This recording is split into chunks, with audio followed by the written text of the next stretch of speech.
Hello folks, Druid here. Welcome to another installment of The builds you don't play. I wasn't originally planning to cover this big furry fucker this week, and my dedicated shape-shifting druid was actually spec'd into something completely different. But Dibransky asked me to capture some footage of the Fireclaws druid recently, and given that this is actually one of my favorite characters in the game, I think I can put a build video of it out there.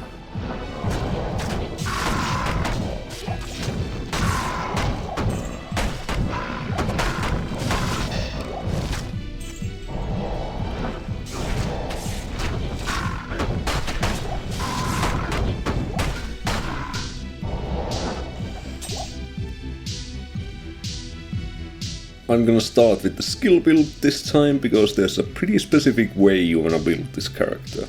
Fireclaws has a lot of synergies, so you will be hard pressed on skill points. The way I have this laid out, this build will be complete on level 95. So basically in the shapeshifting tree, you only max out Fireclaws and then you put 1 point into all of the other skills. The key ones being Lycanthropy and Werebear. So just 1 point into everything other than Fireclaws. The plus skills you get from your gear will take care of the rest. Now, Fireclaws is usable in werewolf form as well, but we actually wanna go Werebear instead, and there are 3 reasons why we wanna do that. First of all, the bear is a lot tankier, which is nice. Secondly, the bear will give you better attack frames with Fireclaws. From what I can tell from the IAS calculator, it seems to be exactly 1 frame faster at each key IAS breakpoint with the weapons we are interested in. And finally, Werebear, unlike Werewolf, will give you access to Shockwave, which is a fantastic crowd control spell, and a great 1-point wonder. I have just 1 skill point into it, and it's a 13-second AoE stun. In the elemental skill tree, I maxed every synergy for Fireclaws. Every single skill point into one of these is a 22% increase into the Fireclaw's base fire damage. If you do all the quests, this should be your build on level 95. This character is 96, so I had 1 extra skill point to work with. I put that into Oak Sage, but I almost never use it. Now let's talk gear. For the helmet, I went with Jalal's mane, outside of some crazy blue Druid pelt with +6 Fireclaws and 2 open sockets. I think Jalal's is the best helm option. The stats on it are pretty much perfect for this character. I put a fire facet into it for some more damage. I use Enigma for the body armor, rolled this one into an ancient armor for some style points. I really like the ancient armor looks on a druid with the bear paw shoulder pad. I use a +2 shapeshifting skills amulet with 10 FCR on it. Shapeshifting skills on this character is basically just as good as +2 druid skills would be. I don't cast Armageddon and I don't use any summons either. We got a 10 FCR ring with some mana leech to sustain my teleporting and Fireclaw spam. Rest of the FCR on my main weapon set I get from the Arax. I hit the 40 FCR breakpoint on my main weapon set, which is nice when casting Shockwave. We got Ravenfrost ring for cannot be frozen. You also got the option of jamming your Jalals, but I'd rather have the facet in there, I think. We got these rare boots to help with FHR and resistances.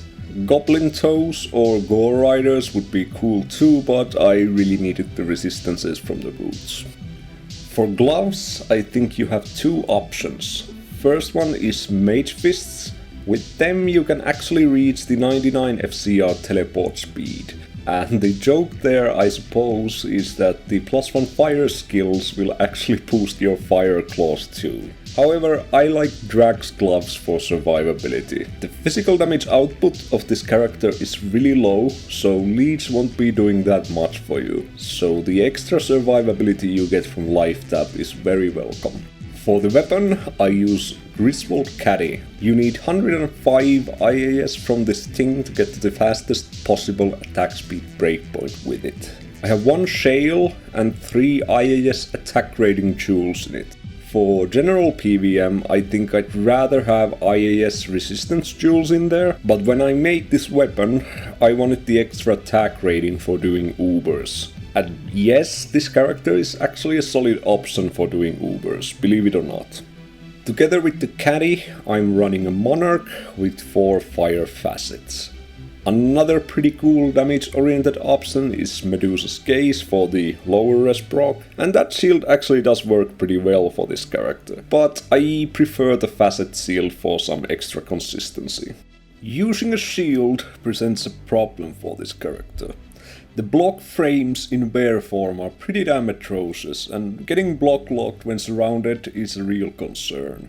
I try to minimize the chance of that happening with Shockwave, and it's been working out alright for me.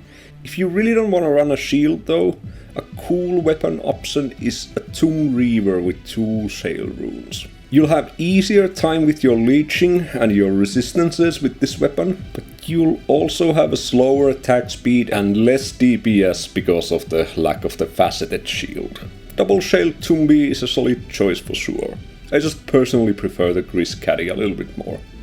I have a CTA and a Spirit Shield on Switch, and this is also the weapon set that I use whenever I teleport and whenever I wanna shapeshift into bear form. The FCR roll on the Spirit is pretty bad, but it doesn't matter for this build. All I wanted was 40 FCR on my main weapon set and then 68 with the Spirit, so a really low roll like this was good enough for me. For the inventory we have the standard set of all the unique charms. That's Torch, Annie and the Geats, and then the GCs are all shape-shifting skillers. The small charms give me resistances and a little bit of magic find just so I have a chance to find something on this character. Because of my usual farming area, I also have a set of keys in here.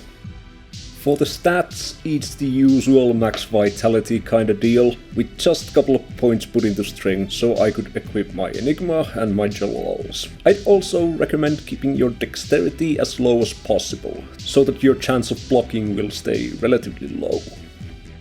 Let's talk about another weapon option. 110 IAS Faceplate is pretty easy to dismiss as just being the budget weapon option, but it does have some things going for it that make it a worthwhile consideration even for the ultimate gear setup. You can get a 1 frame faster attack speed with the Faceplate compared to the Gris Caddy. It also has the added benefit of never losing any durability, which is a nice quality of life feature. However, you'll deal next to no physical damage with this thing, so your leech will be absolute crap. And even the life tap is super puny with this thing. Another big concern with this thing is that you have to go really high on dexterity, which does not only mean less hit points but also increased chance of blocking. Once again, I like the caddy more, but there's really no shame in running the faceplate. My mercenary has Infinity, Treachery, and a Chant G-Face. This setup gives me a good ratio of attack speed and crushing blow, and I figured that might be helpful against the occasional fire enchants or something. This setup also has 0% life leech on it, but the merc still survives pretty well thanks to the life tap proc from Dracules. For the sample run portion this week, I'm gonna show you a couple of Drifter Cavern runs on Player 7. I have a pretty nice glacial trail map with Bonesaw Breaker spawning close to the waypoint, with some boss groups on the way there, and then short teleport distance to the Drifter Cavern entrance. I think this is a pretty cool farming location for a build like this. You have the potential of dropping every item in the game in the Drifter Cavern. You got 2 super chests every run, and most importantly the only fire immune monster type in here are the Moon Lords, and those you can just bypass if you happen to be unlucky enough to spawn them on a run.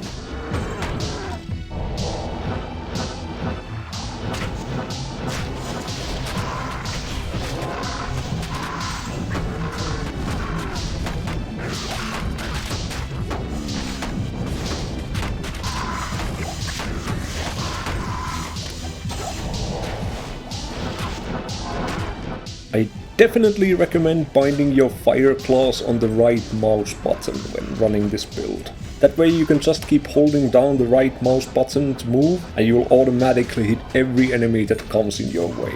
You can keep your shockwave on the left mouse button for some fast stuns.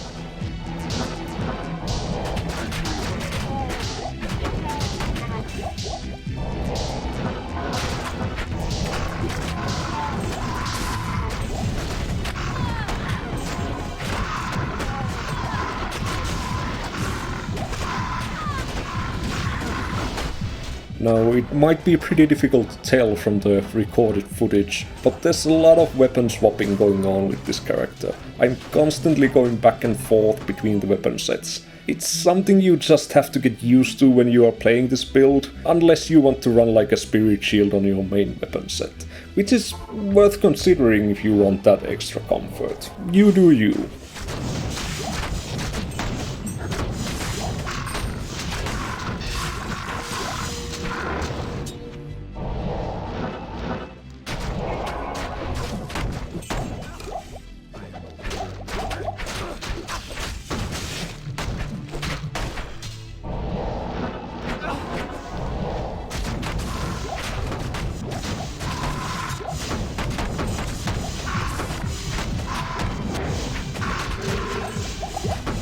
I really like the snapping sound that you get when Chris Gaddy connects with the enemies. I could listen to that shit for hours.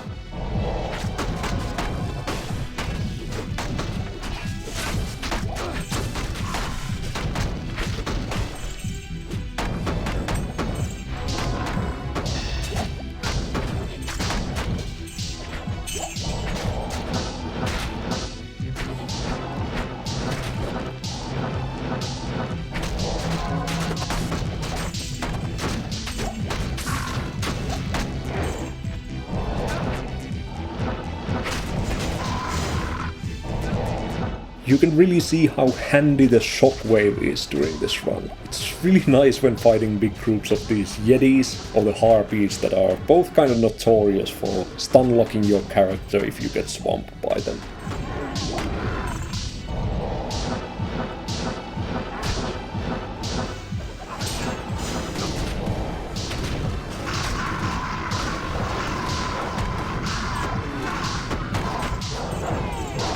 And that about does it for this week.